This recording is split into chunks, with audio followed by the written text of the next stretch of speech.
Last time we followed from source to sea Britain's longest river, the River Severn. I had such a good time doing that that I thought, what river's next? And then there could only be one river, Britain's most famous river, the River Thames. But before we can ride Britain's most famous river, we've got to find the source. That's right, around 100 miles from the seaside town of Bournemouth, across the Cranbourne Chase and the North Wessex Downs, just outside the small village of Kemble in the Cotswolds, Gloucestershire, tucked away in a random field, lies the source of Britain's most famous river, the River Thames. And I am going on a bikepacking adventure to find it, making my way out of Bournemouth on yet another hot day here in England.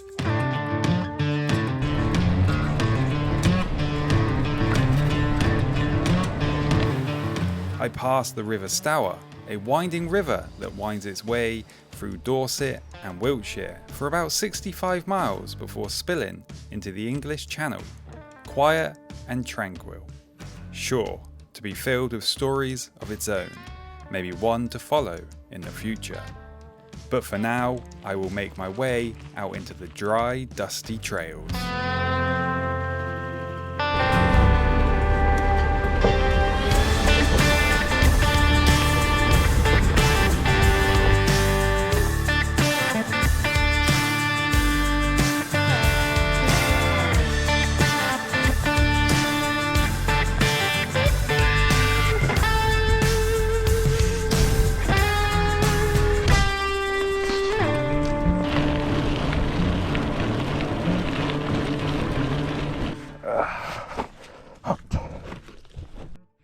I have a feeling finding the source is going to be a hot adventure. It's getting hot. But luckily for me, finding the source of the Thames is only a short one. It's only like just under 100 miles. So plan is to actually find it tomorrow morning, very early as I possibly can force myself to wake up to find it in the morning. So then we can get there and start riding the Thames. But for now, I'm just going to be chilling out under trees for most of the day, I reckon. And many of you might have noticed on the last ride on the longest river, Albert wasn't actually there with me. He kind of was there with me, but when I got to the start, he fell off. So I have put some very, very strong glue and attached him back. So he's back on the trip. But for now, I'm going to have a bit of a get in the shade, rehydrate for a little bit. I've only done like 20 miles, if that. Going to be starting to head towards Salisbury. Some nice gravel ahead, so it's all good. And got some nice things to see along the way. It's hot though.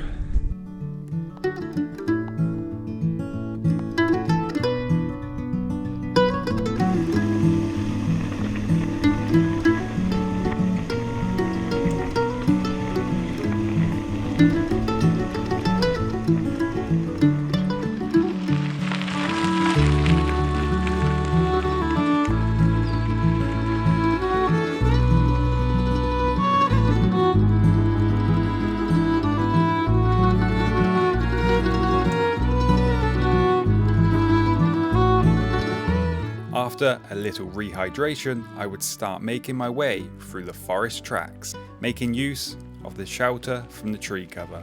Anytime I had to leave the tree cover, the scorched grass, a reminder of just how important those trees are.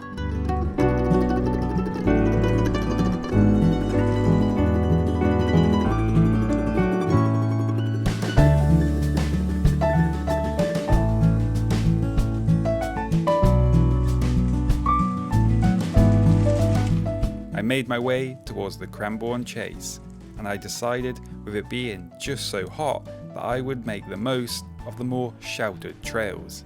The only downside of this plan though, the stinging nettles were out in force. Ow, ow, stinging nettles.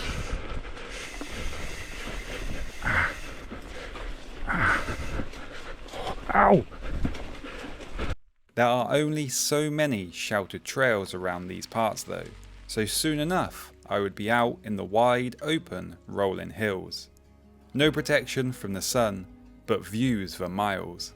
Making my way over Blagden Hill in Martin Down, I pass through a landscape steep in history, home to ancient hill forts and earthworks, and endless chalky tracks for me to use.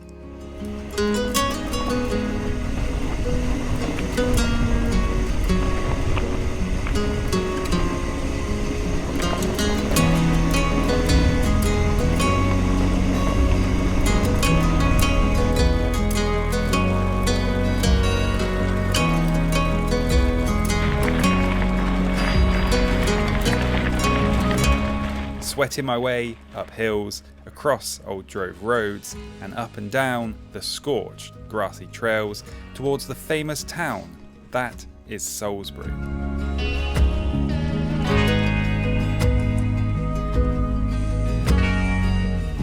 With its epic cathedral, dominant in the Salisbury skyline, with the tallest cathedral spire in the UK at 123 metres high.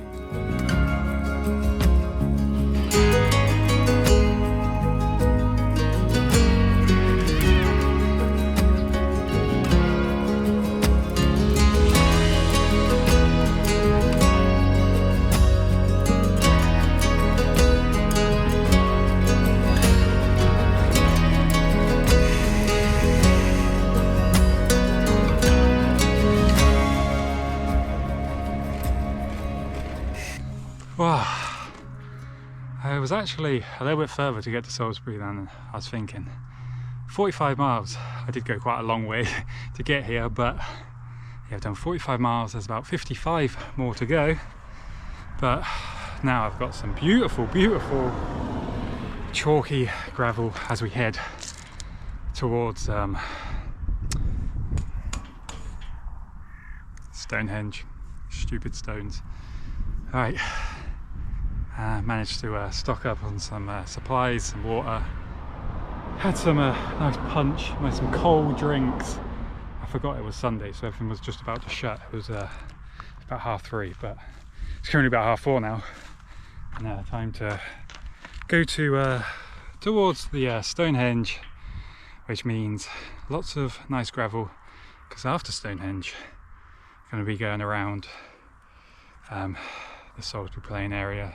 Should all be open. I'm just going to go around like the nice perimeter road, nice long gravel, and then towards the Ridgeway. Now I'm not technically going up onto the Ridgeway. Well, the route I've set is not technically going up onto the Ridgeway. However, I might take a little detour up there depending on what time I get there, if I find anywhere to camp or whatnot. So I don't know, we'll see. It's just too hot. I much prefer when it's a little bit raining, but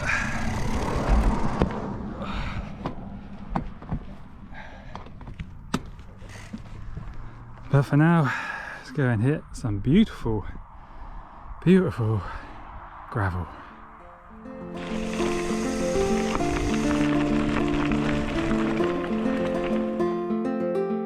While I made my way down the gravel tracks, behind me was another story that goes back over 4,000 years. This windy hilltop of Old Sarum first drew Iron Age Celts who saw how it looked over the whole of the Salisbury Plain. The Romans built a fort here to guard the old roads across southern England. After 1066, the Normans built a strong castle inside the old earthworks. And by the 1100s, Old Sarum had become one of the most important cities in medieval England. A great cathedral stood on the skyline, and the town below was busy with traders and pilgrims. But the same things that made Old Sarum safe also made it hard to live. The hilltop was always windy, there wasn't enough water, and the soldiers and church leaders kept arguing. By the 1220s, life had become too difficult. The whole city was given up and rebuilt down in the valley as New Sarum, which is the Salisbury we know today.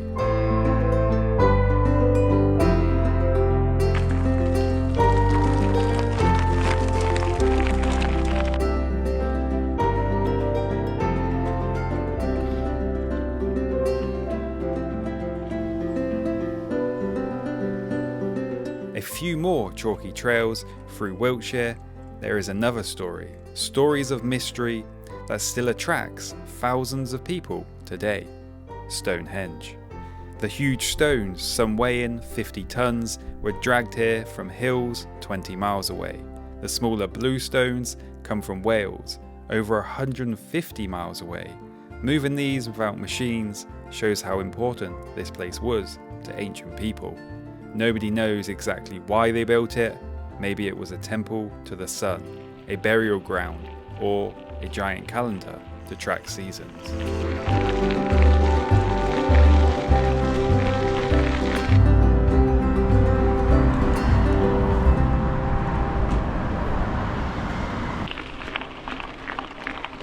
Ah, what a beautiful sight. Endless gravel and no red flags. Perfect. Perfect, perfect. I've done 56 miles so far today, and I've got about 40 to go, so I'm going to try and do another 20. It's already 6:30 though. Today has really just flown by, but with it being such a clear day, like no clouds whatsoever, I reckon we might get a really good sunset, especially if I'm roughly where I think I'll probably be by the time the sun is going to set. I'll be probably up towards the highest point on this little route, just before Avebury. So even if I have to ride into the night a little bit to find somewhere to camp, at least we should, hopefully, fingers crossed, get a really nice sunset before that. Just stopped off and had dinner, which consisted of ice creams and strawberries. It's a good summer dinner. Right, but now we're on to the gravel around the Salisbury playing area. Perfect gravel, nice and I say easy, but still a few lumps. But it's quiet because it's the evening now. Everyone should be going home, and I should have the trails to myself soon, if not already. Let's go and enjoy this gravel.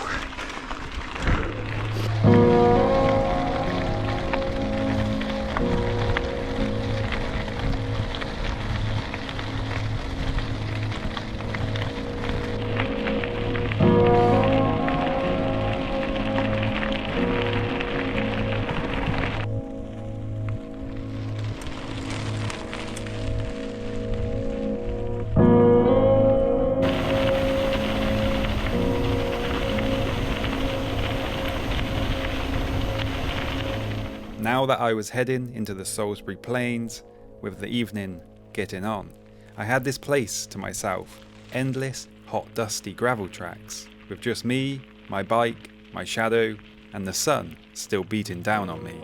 But that sun was slowly getting lower in the sky, and I was right, it would be a magical sunset.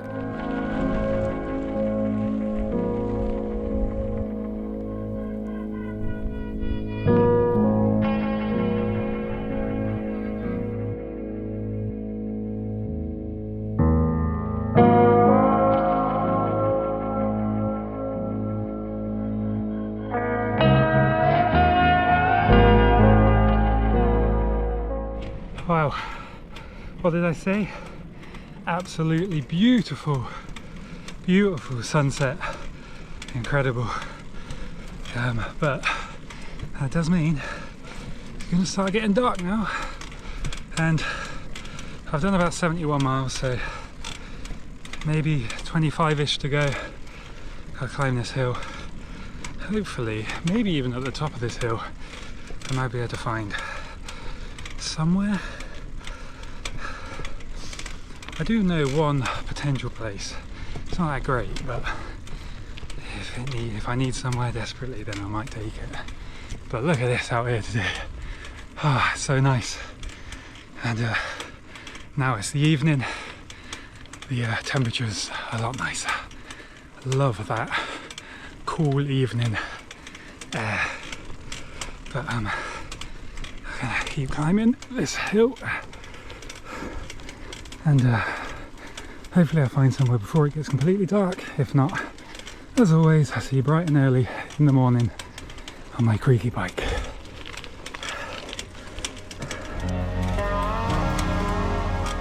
After the hot day I had, I can't tell you just how nice the feeling of that temperature cooling off was.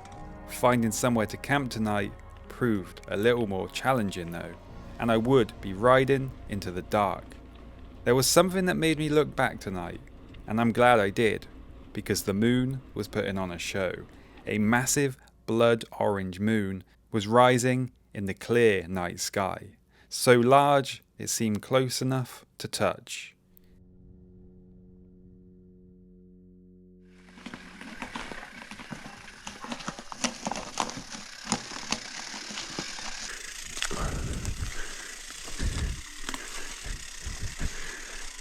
Oh, good morning. Good morning. And what a beautiful morning it is. Oh, I'm so bloody tired though. I didn't get to camp till about 11:30. Probably wasn't even set up till about midnight. I was so lazy. Like when I got to set up the tent, I couldn't even bother to put the outer up. But the problem is with my tent, it doesn't really allow you just to put the inner up. So I kind of just like bodged it, so it was just about balance, just so I couldn't have to faff around with lots of tent pegs and annoying stuff. But doing that does mean I only have about 20 miles this morning, and wow, it's really beautiful out here. But I am out of water and I am very thirsty, and I don't think the next shop is pretty much until the village just before you get to the source of the Thames. So hopefully I can find one before. Hopefully something is going to be open. I don't know, but 20 miles to go. Just slept in this little woods last night because everything was just fields, fields, fields. But today, let's go find the Thames. Oh, I'm so sleepy.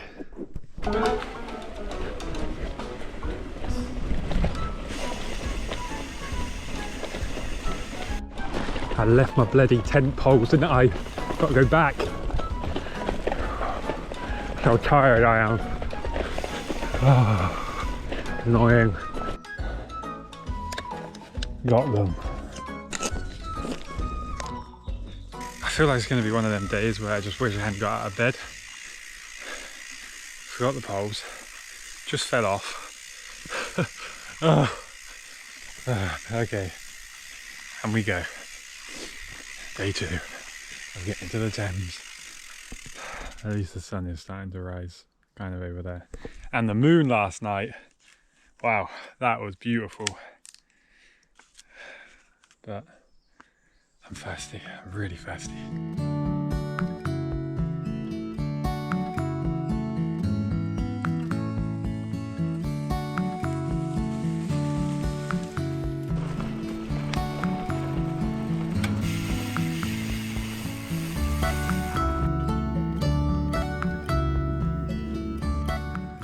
Oh, I'm going to get stung. Ah, ow.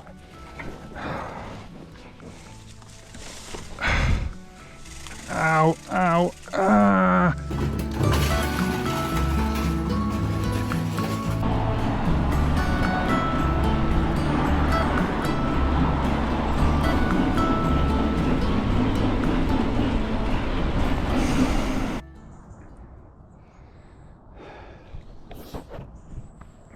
Wow, rehydrated, had some breakfast, still feel rough as hell, and of course the trail is now closed.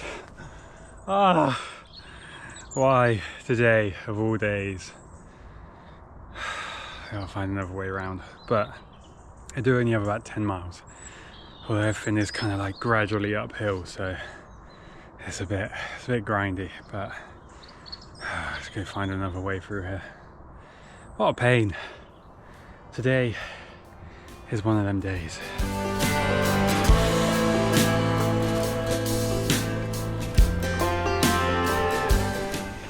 And we're back on track.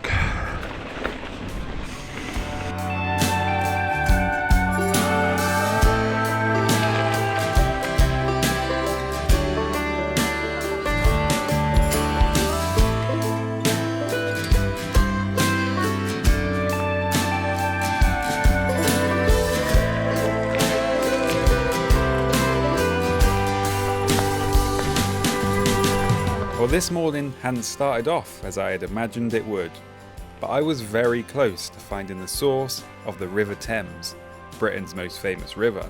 I would arrive in the little village of Kemble, the closest settlement to the source, and tucked away in the corner of a field was just that, the source of the Thames. I think I found it. The source of the River Thames. It's very anticlimactic.